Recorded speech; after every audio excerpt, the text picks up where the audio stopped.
Hello everyone, welcome back to Ponderosa North for the love of Bonanza. Let's talk tack, especially with regards to the Cartwrights horses. Saddles, bridles, and bits, and oh my. I've got saddles from my horse days. I have to admit, I just have a basic knowledge of tack. I did have a Western saddle, and I also had an English saddle. For my horse, Shane. Here he is. Of course, I was influenced by Little Joe, and when I got a horse, it had to be a paint horse. He's a sorrel and white paint horse, or pinto. There's the saddle on, and this is a picture of him when before I got on him, I let him go into the ring and get the yeehaws out. The last thing you want to be is on a horse who has the yeehaws, and especially in wintertime, they were feeling pretty good. So the Cartwrights didn't have to do that because they were working horses. They worked every day. They didn't need the exercise. My horse was, ridden, 3 days a week, 4 days a week. So he didn't get the exercise that he needed. So I often had to let him get out and let the yeehaws out. And if you have dogs, you know that they get the zoomies. It's the same kind of thing. So I'd let Shane out in the ring, let it get all that energy out, then I'd get on. So today I'm going to talk about bits and saddles. Like I said, I have a general knowledge of this stuff. You really have to have loads and loads of experience to know what bits work best for which horses.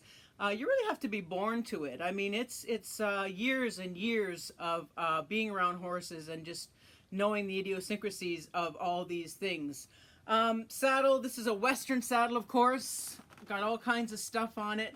This is sort of the SUV of the 1800s. It had all kinds of straps and things on it so that you could put your bedrolls and your guns and, all kinds of stuff. This one has a little pocket for a pick hoof, a hoof pick, I should say a hoof pick. Let me see if I can get it out. Let me see if there we are. So that's a little hoof pick.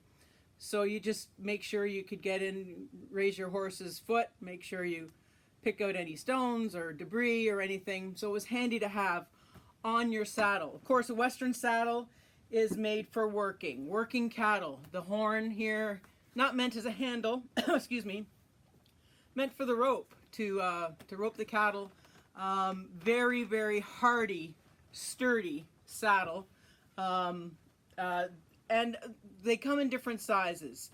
You measure the width of the size of the saddle, I think 32 inch to 36 inch, something like that. You'll notice in Hayburner when Joe wants security, he says, "Oh, I don't want that saddle, the size of that thing." No, Haas's saddle would not fit Joe in any way, shape, or form. This is a very simple saddle. Most of the Cartwright saddles had tool work and a suede. Sometimes you can get a suede seat. There is hundreds of combinations and permutations of saddle. This is a English saddle. You can see the irons are different as opposed to the stirrups of this saddle, which are leather usually, typically. If I can get it up. Leather stirrup. These are English saddles are irons. Not much to them, but it's built for a different kind of thing. It's built for jumping over hurdles and things out in the field, hunting fox and stuff like that. So the last thing you want is this thing jabbing you in the gut. So for saddles, I think that's about it. I think the Western saddle is based on the Spanish version of saddle. All horses came from Spain, and all the boots and tack and everything was based on Spanish design as well. Let's talk about bits. There are many, many combinations and permutations of bits as well. Snaffle bit here, up in the top, and a curb bit, but there's many variations of each. The Cartwrights all used a curb bit, which I'll show you in the pictures that I have of the Cartwrights. Like I said, takes hundreds and hundreds of hours of experience to know which bit will work best for which horse. There's also a bridle that is bitless called a hackamore. Not to be confused with a halter. Here's a halter. Hope I don't drop everything. So this would be, you know, a halter, not a bridle. This is just like a collar for your horse. This is what you would use to put him in the cross ties, to when he's being shoed, or to lead him out of the paddock, or just being able to handle him when he's got no tack on at all. Also with the saddles, different kinds of girth. This would be a Western girth, still got the hair on it, attached in a different way than an English girth, which is this, and it has the buckles which go underneath the saddle. So let's talk about the Cartwright specifically. Here is Ben's horse, Buck. You can see he has a beautiful bridle.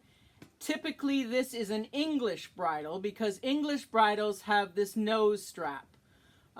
He also has an extra piece down the middle of the horse's face, which is purely decorative, but it's covered in conchos. It's just a beautiful bridle.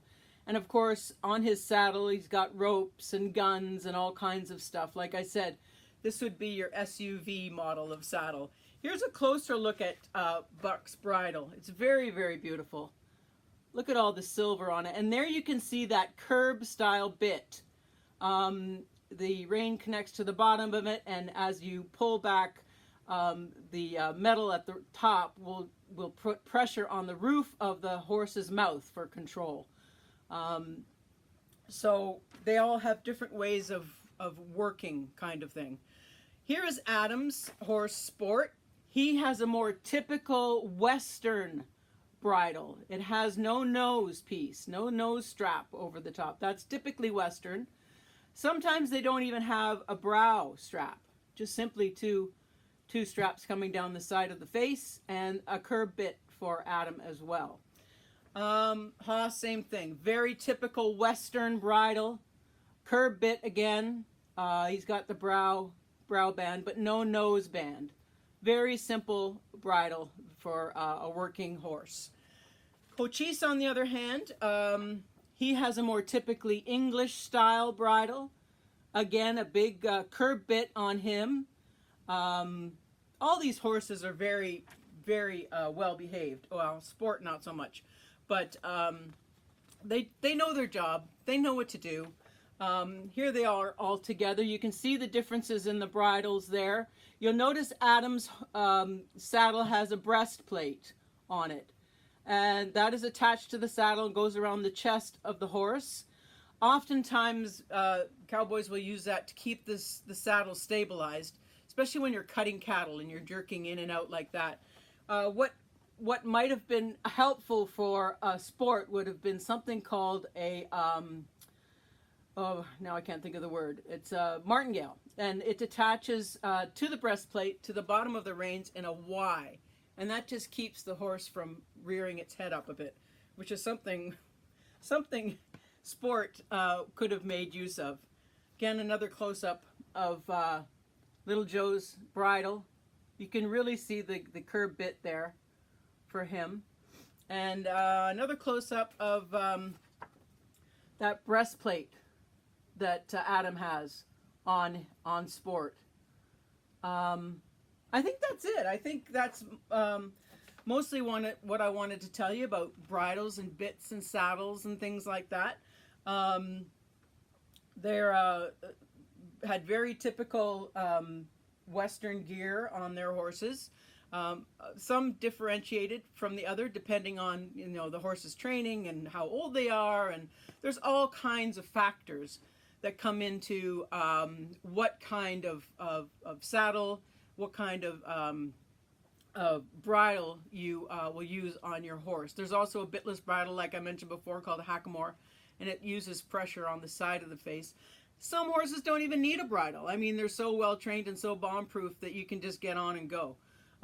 Not for working, but for hacking or whatever you want to do, something, some sort of pleasure riding. So if you have any questions or if you have anything more to add about talking about tack, I'd love to hear about it. So we'll see you next time on Ponderosa North for the love of Bonanza. Bye for now, everybody.